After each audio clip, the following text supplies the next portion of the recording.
hope you all are doing well and study very hard and get motivated at all. ठीक है, आज हम लोग स्टार्ट करते हैं ऑर्गेनोमेटालिक क्लास और हमने ऑक्सीडेटिव एडिशन हम लोग कल लिया था. ठीक है, अब हमारा नेक्स्ट टर्न है रिडक्टिव एलिमिनेशन की.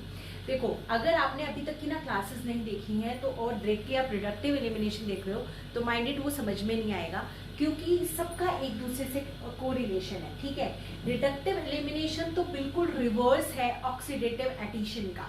ठीक है, इन क्वेश्चंस को करेंगे. देखो, ये जो क्वेश्चंस है ना, इस टाइप के क्वेश्चंस आते हैं प्रीवियस ईयर में. तो ऐसे क्वेश्चंस तक पहुंचने के लिए एक बार बेसिक कॉन्सेप्ट क्लियर होना बहुत जरूरी है. तो स्टार्ट करते हैं रिडक्टिव एलिमिनेशन. जैसे ऑक्सीडेटिव एडिशन में हमने क्या किया था, oxidative means oxidation of a metal और एडिशन मतलब लिगेंड का ऐड होना. इसी तरीके से रिडक्टिव एलिमिनेशन में देखो, रिडक्टिव का मींस रिडक्शन.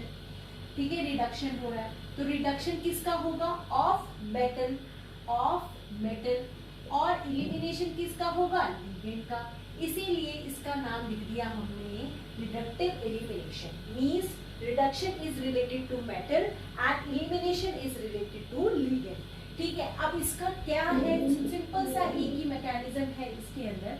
जैसे मान लो ये स्पीशीज है, ठीक है, इसमें हीट स्पेशली दे रखा होगा और एक ना DMSO दे रखा होता है, डाइमिथाइल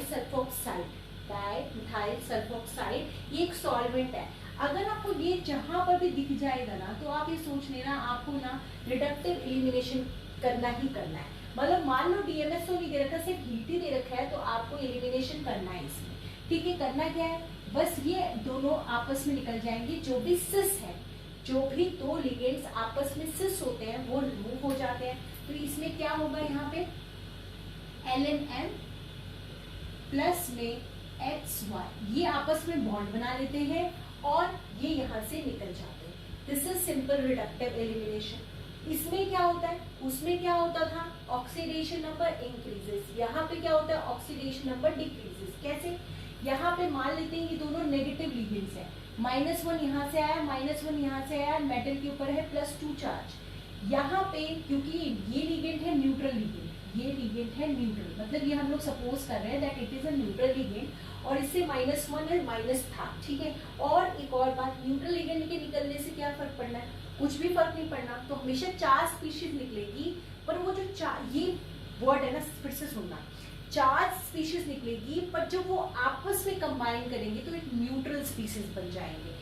जैसे X और Y, इस पे भी चार्ज था -1 का, इस पर भी -1 का चार्ज था, पर जब इन्होंने बॉन्ड बना लिया तो ये न्यूट्रल हो गया. इसका जो चार्ज था उसने इसको न्यूट्रलाइज कर दिया, इसके चार्ज ने उसको न्यूट्रलाइज कर दिया, मतलब एक न्यूट्रल स्पीशीज बन जाएगी. पर जब एलिमिनेट होगी तो वो 4 स्पीशीज होगी, तभी तो उसके ऑक्सीडेशन स्टेट पे फर्क पड़ेगा. अगर आप सोचो आपने एक न्यूट्रल लिगेंड निकाल दिया तो जैसा उसका पहले था वैसे का वैसा हो जाएगा. जैसे फॉर एग्जाम्पल आपके पास कोई एक मेटल है जिसपे PPH3 है, ये लिगेंड्स हैं, मान लो 4 लिगेंड्स हैं, आपने इसमें हीट करा दिया और एक PPH3 निकाल दिया. ठीक है, अब इसके मान लो यहाँ पे Cl लगा हुआ था. ठीक है, आपने क्या किया, PPH3 निकाला, Cl लगा हुआ था तो -1 मेटल के ऊपर चार्ज था, +1 आपने क्या निकाला, PPH3 एक न्यूट्रल लिगेंड निकाल दिया. तो ये क्या होगा, PPH3, ये तो 3 रह जाएंगे मेटल विद Cl. अभी भी इसका ऑक्सीडेशन स्टेट जो है +1 है, तो कोई चेंज नहीं आया उसके ऑक्सीडेशन स्टेट पे. जब लिगेंड का निकला तो ये रिडक्टिव एलिमिनेशन नहीं होगी. तो 4 स्पीशीज निकालेंगे, पर जो वो 4 स्पीशीज आपस में कंबाइन करेंगे तो न्यूट्रल बन जाएगी. तो हमेशा हमें 4 स्पीशीज को निकालना है. ठीक है, इस बात को हम ध्यान में रखेंगे. ठीक है, अब जैसे वहां ऑक्सीडेशन स्टेट इंक्रीज हो जाता था, यहाँ पे ऑक्सीडेशन स्टेट डिक्रीजेस. यहाँ पे +2 था, यहाँ पे 0 हो गया. कोऑर्डिनेशन नंबर डिक्रीजेस, मतलब अब हम यहाँ पे 2 लाइनें लिख सकते हैं कि रिडक्टिव एलिमिनेशन में 2 मेन चीजें होंगी, oxidation state decreases, coordination number decreases. यहाँ पे कोऑर्डिनेशन नंबर कितना है, 1 2 3. यहाँ पे हमारा कोऑर्डिनेशन नंबर है 3, यहाँ पे कोऑर्डिनेशन नंबर कितना रह गया, 1. तो कोऑर्डिनेशन नंबर डिक्रीज होगा, ऑक्सीडेशन स्टेट डिक्रीज होगी, तो हमारा जो प्रोसेस है, मैकेनिज्म है, वो हमारा कौन सा होगा, रिडक्टिव एलिमिनेशन का. ठीक है, तो हमारी ये डेफिनेशन है, the reaction in which elimination of ligand take place followed by decrease in oxidation state as well as decrease in the coordination number, तो उसको हम लोग क्या बोल देंगे, रिडक्टिव एलिमिनेशन। अब इसके कुछ पॉइंट्स हैं और माइंडेड इतने इंपॉर्टेंट एक दो पॉइंट्स हैं जिसमें से डायरेक्ट क्वेश्चन आता है। ठीक है, सबसे पहला point, metal should be in high oxidation state. यहाँ पे मेटल का रिडक्शन करना है। रिडक्शन का मतलब क्या होता है, gain of electrons, gain of electrons. Metal कैसे इलेक्ट्रॉन को गेन करेगी, जब उसके पास एम्प्टी और मतलब एम्प्टी ऑर्बिटल होगी या इलेक्ट्रॉन डेफिशिएंट होगी मेटल, तभी तो वो दूसरे से इलेक्ट्रॉन गेन करेगी। तो रिडक्शन, हम इसको मेटल को गेन करना है इलेक्ट्रॉन को, तो मेटल क्या होना चाहिए, should be high oxidation state, और आप इसी को लिख सकते हो metal should be electron deficient. Metal जो है इलेक्ट्रॉन डेफिशिएंट होनी चाहिए, metal should be electron deficient. कम होगा, एम्प्टी ऑर्बिटल्स होंगी, तभी वो इलेक्ट्रॉन को एक्सेप्ट कर पाएगी, तभी वो अपना रिडक्शन कर पाएगी। Ligand should be, this is the most important part. जो ये क्वेश्चन है ना, this question is totally based on this point that the ligand should be cis to each other. ये वाले पॉइंट को यहाँ से हटा देते हैं। ठीक है, लिगेंड जो है एक दूसरे के सिस होने चाहिए, तभी वो निकलेंगे, नहीं तो नहीं निकलने वाले हैं। ठीक है, metal the ligand should be cis to each other. जब वो एक दूसरे के सिस होंगे, जब वो एक दूसरे के सिस होंगे तभी वो निकलेंगे, नहीं तो नहीं निकलेंगे। ट्रांस वाले तो कभी भी नहीं निकलते हैं। तो this is a very important point, इसको इंपॉर्टेंट करेंगे। पाई acceptor ligand increases the rate. Metal है क्योंकि इसको इलेक्ट्रॉन डेफिशिएंट होना है, क्योंकि यहाँ पे इसको इलेक्ट्रॉन्स को गेन करना है। तो यहाँ पे अगर मान लो कार्बोनिल लिगेंड लगा दिया जो कि बहुत अच्छा पाई एक्सेप्टर लिगेंड है, NO2 लिगेंड लगा दिया जो कि बहुत अच्छा पाई एक्सेप्टर लिगेंड है, Cl लगा दिया, तो they are the pi acceptor ligand. वो इससे इलेक्ट्रॉन खींचेंगे, इसको डेफिशिएंट बनाएंगे, इसे डेफिशिएंट बनाएंगे, तो ये फर्दर किसी लिगेंड से क्या करेगा, इलेक्ट्रॉन को अपनी तरफ खींचेगा, अट्रैक्ट करेगा, तो यहाँ पे रिडक्शन करेगा वो अपने आप का। तो इसीलिए पाई acceptor ligands increases the rate, pi donor ligand decreases the rate. अगर उसने डोनेट कर दिया, मान लो यहाँ पे अमोनिया लगा दिया आपने, इसने डोनेट कर दिया, तो ये तो पहले से ही इलेक्ट्रॉन रिच है, इसको चाहिए नहीं इलेक्ट्रॉन्स, तो ये क्यों करेगा रिडक्टिव एलिमिनेशन, नहीं करेगा। तो इसलिए पाई डोनर जो है डिक्रीज करते हैं और पाई एक्सेप्टर इंक्रीज करते हैं। अब ये वाला जो पॉइंट है ना, ये बहुत ज्यादा इंपॉर्टेंट है। इस समय ये CSI या नेट और गेट का फेवरेट पार्ट है। इससे तो उन्होंने क्वेश्चन पूछना ही पूछना है, अगर रिडक्टिव एलिमिनेशन से पूछ रहे हैं तो। Presence of steric and bulky ligand increases the rate. इसको अपने दिमाग में बिल्कुल टाइप कर लो, पूरा डाल लो कि अगर आपको 3 आपको कॉम्प्लेक्सेस दे रखे हैं, आपसे पूछा कि ये बता दो किस में रिडक्टिव एलिमिनेशन का रेट सबसे ज्यादा होगा, तो वो एक ही चीज के ऊपर बेस्ड है कि उसको कितना स्टेरिकली क्राउडेड है वो, क्योंकि तो वो क्राउडेड है तो तभी तो वो निकालेगा लिगेंड को। अगर वो क्राउडेड नहीं है तो उसे लिगेंड क्यों निकालने है ना। तो अगर वो पूरी तरीके से उसके पास बहुत सारी लिगेंड्स है, वो पहले ही स्टेरिकली क्राउडेड है, तो चाहेगा जल्दी से जल्दी निकले और मैं रिडक्टिव एलिमिनेशन करूं और मैं थोड़ा सा हल्का हो जाऊं, है ना। तो presence of steric and bulky ligand increases the rate. ये वाला जो क्वेश्चन है वो पूरी तरीके से इसी के ऊपर बेस्ड है। ठीक है, पहले पॉइंट्स देख लेते हैं फिर क्वेश्चंस करते हैं। Entropy increases after reductive elimination. ये वाला पॉइंट देखते हैं क्या है। देखो, ऑक्सीडेटिव एडिशन में एंट्रोपी डिक्रीज करती है, रिडक्टिव एलिमिनेशन में एंट्रोपी इंक्रीज करती है। कैसे, अभी हमने ये लिखा था Ln, यहाँ पे मेटल था, यहाँ पे X था, ये पाई था। जो रिएक्टेंट है वहां पे 1 मॉलिक्यूल है, वी हैव 1 मॉलिक्यूल। अब जब इसको हीट किया तो ये निकल जाता है, क्या बन जाता है, Ln M प्लस में X और Y। तो हमें 2 मॉलिक्यूल्स मिल गए। डेल्टा S कैसे निकालते हैं, प्रोडक्ट, जितने number of moles of product minus number of moles of reactant, तो 2 minus 1 delta S is equal to positive. और किसी भी सिस्टम की एंट्रोपी जितनी ज्यादा पॉजिटिव होती है उतनी ही रिएक्शन फेसिबल होती है, तो एंट्रोपी इंक्रीज कर रही, positive means delta S increases.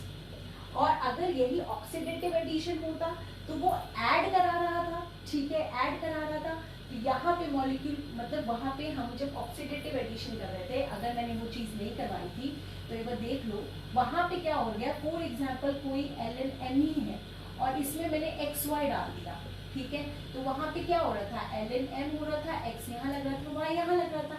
यहाँ पे रिएक्टेंट में 2 मॉलिक्यूल है और प्रोडक्ट में 1 है। Delta S is equal to 1 minus 2 is equal to negative.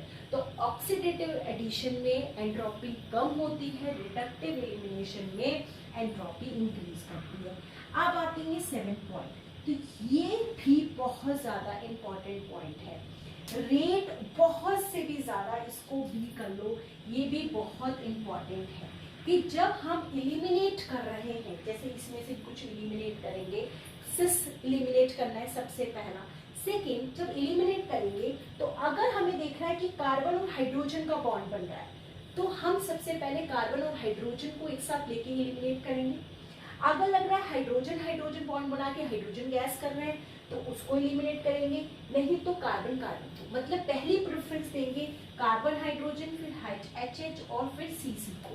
अब इस चीज को ना एग्जाम्पल से समझते हैं कि कैसे ये चीज है, इसके बाद इन क्वेश्चंस को करते हैं। गाइस, अब जितने भी पॉइंट्स हम लोगों ने किए हैं, हम उससे रिलेटेड पहले क्वेश्चंस करते हैं, क्योंकि क्या है ना, चाहे कितना कॉन्सेप्ट पढ़ लो, बट जब तक खुद क्वेश्चंस नहीं करोगे तब तक आप नहीं समझ सकते कि आपको टॉपिक कितना समझ आया। अब ये सारे क्वेश्चंस हैं, एक एक करके करते हैं, ठीक है। देखो, सबसे पहला ये क्वेश्चन ये मेरे सामने दिया, मैंने कहा हीट अगर आपको दिख जाएगा तो आपको क्या करना है, रिडक्टिव एलिमिनेशन करनी है। DMSO दिख गया तो भी आपको रिडक्टिव एलिमिनेशन करनी है। अब यहाँ पे देखो होता क्या है, देखो ये ऑक्टाहेड्रल स्पीसीज है, मतलब 4 लिगेंड यहाँ पे होंगे, 1 लिगेंड यहाँ पे होगा, 1 लिगेंड यहाँ होगा। ये जो लिगेंड होता है ना, ये वाला लिगेंड, ये इसके साथ भी सिस होता है, इसके साथ भी सिस होता है, ये इसके साथ भी सिस होता है, इसके साथ भी सिस होता है। मतलब ये वाला लिगेंड इसके साथ भी निकल सकता है, इसके साथ भी निकल सकता है, इसके साथ भी और इसके साथ भी।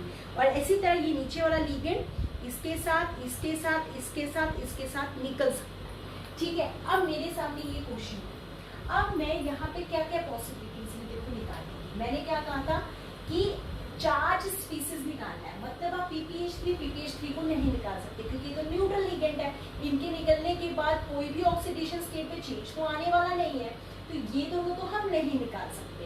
अब इससे -1 तो इस पे +1 आ रहा है, इसका -1 तो इसके ऊपर +1 आ रहा है, +1 आ रहा है, इसके ऊपर -1 तो इसके ऊपर +1 आ रहा है, इसके ऊपर -1 तो इसके ऊपर +1 आ रहा है।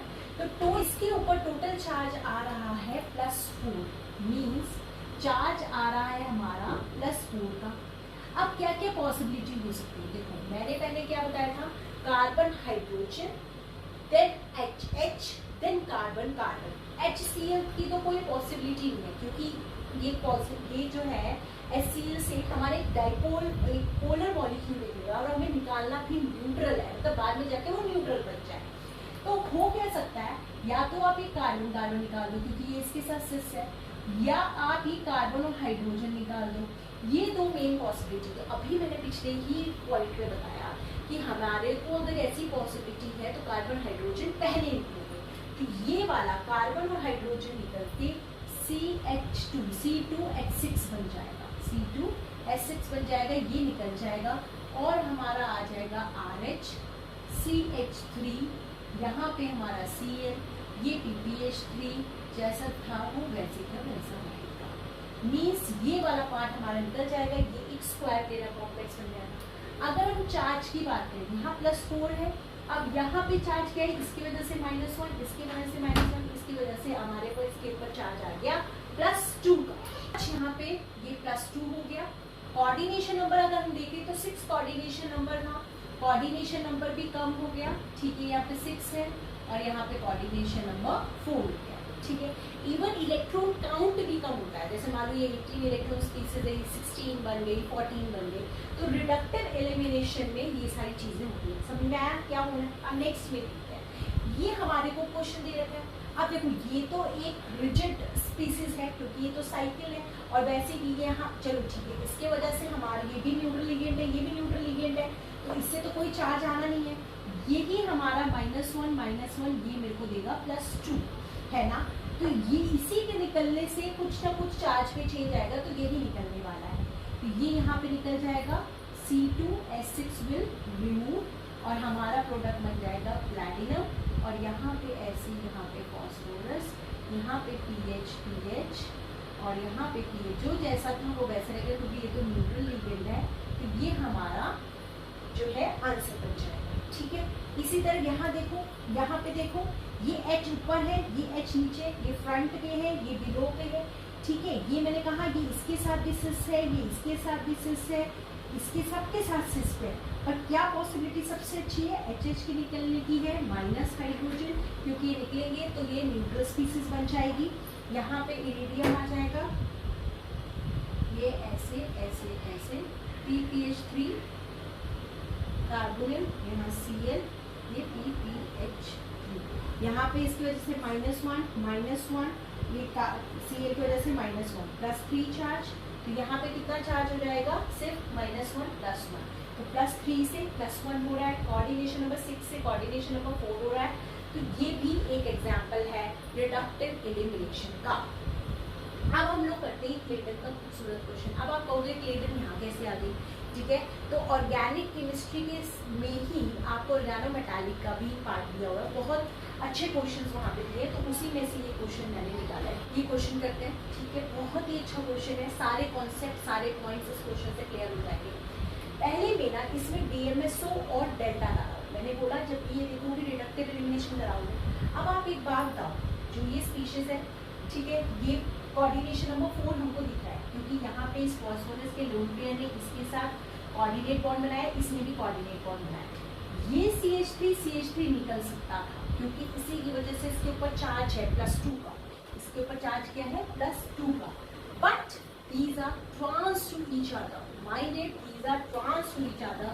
तो अगर DMSO और डेल्टा दे रखा है और ये स्पीशीज दे रखी है, there will be no reductive elimination, because जो eliminating जो reagents हैं या जो eliminating species है, they are present trans to each other, तो ये reaction नहीं होगी, there will be no reaction, no product।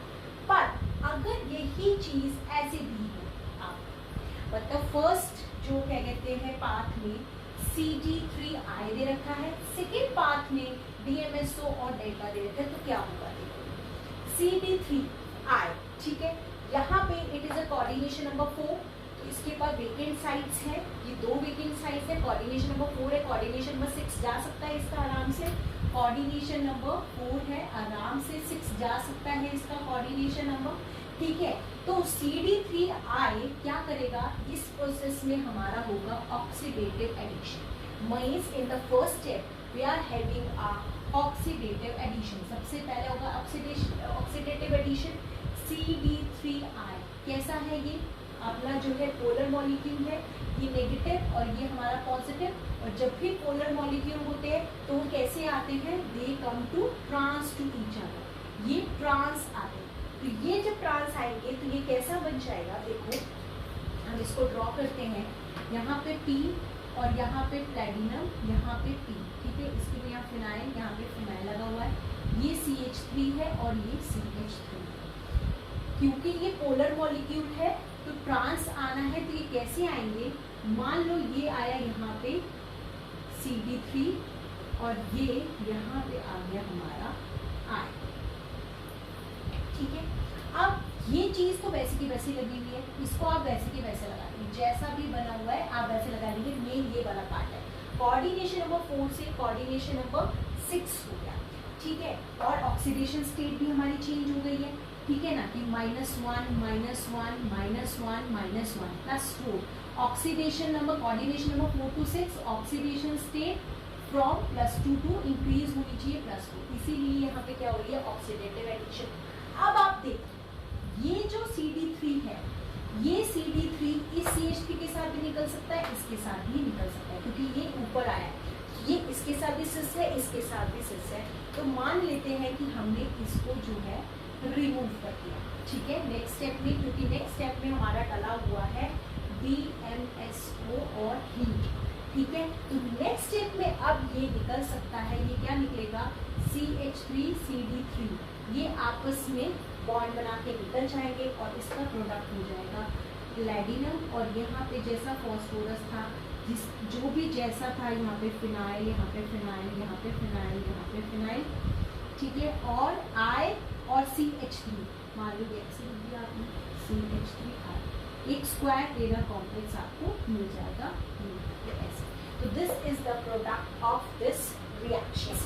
Cp does not participate in reductive elimination। जैसे आपके पास ये क्वेश्चन था, अब आपको हीट दे रखे हैं, मान लो यहाँ पे DMSO2 दे रखा है, तो ये वाली रिएक्शन नहीं होगी, क्योंकि क्या निकाल सकते हो, एल्कीन तो आप निकाल ही नहीं सकते, ठीक है, एल्कीन आप रिमूव नहीं कर सकते क्योंकि वो एक न्यूट्रल स्पीशीज है। क्योंकि आप अगर हमें पता है जब पाई बॉन्ड से इलेक्ट्रॉन डोनेशन होता है तो फॉर्मल चार्ज भी 0 आता है और कॉन्ट्रीब्यूशन 2 इलेक्ट्रॉन्स का होता है, तो इसको तो आप रिमूव नहीं कर पाओगे, इसको इसके साथ आप रिमूव कर सकते हो। अगर आप करते हो तो देखो क्या होगा, अगर आप अभी रिमूव नहीं कर रहे हो तो ये कौन सा Cp लिगेंड है। Cp लिगेंड होता कैसा, ऐसा होता है, ऐसा ऐसा ऐसा। तो ये एक एरोमेटिक सिस्टम है, it is an aromatic system. अब आप क्या कर रहे हो, आप कह रहे हो कि इन दोनों को रिमूव कर दो। रिमूव करने पे क्या होता है, ये आपस में यहाँ पर क्या बना लेते हैं, बॉन्ड बना लेते हैं, ठीक है। मान लो यहाँ पे पहले से एक H था, एक H ने यहाँ पे बॉन्ड बना लिया, एरोमेटिसिटी क्या हो गई, डिक्रीज हो गई, the system will become anti aromatic. और कभी भी कोई चीज एरोमेटिक है और वो एंटी एरोमेटिक होना चाहेगी, कभी भी नहीं होना चाहिए। तो यहाँ पे हमेशा ध्यान रखेंगे जब भी रिडक्टिव एलिमिनेशन करना है, Cp लिगेंड अगर आपको साइड में दिख रहा है, कार्बन कार्बन दिख रहा है, कार्बन हाइड्रोजन दिख रहा है, HH दिख रहा है, तो वो निकालेंगे, ना कि Cp लिगेंड निकालेंगे। Cp लिगेंड कभी भी एलिमिनेट नहीं होता है, चाहे उसके ऊपर चार्ज होता है, मैंने बोला था कि चार्ज स्पीशीज निकाल सकते हैं पर बाद में वो न्यूट्रल बन जाए, बट यहाँ पे ये नहीं निकाल सकते क्योंकि ये एरोमेटिक सिस्टम था और एरोमेटिक सिस्टम से we are getting anti aromatic system, so this reaction will not going to be proceed, ये प्रोसीड नहीं होगी।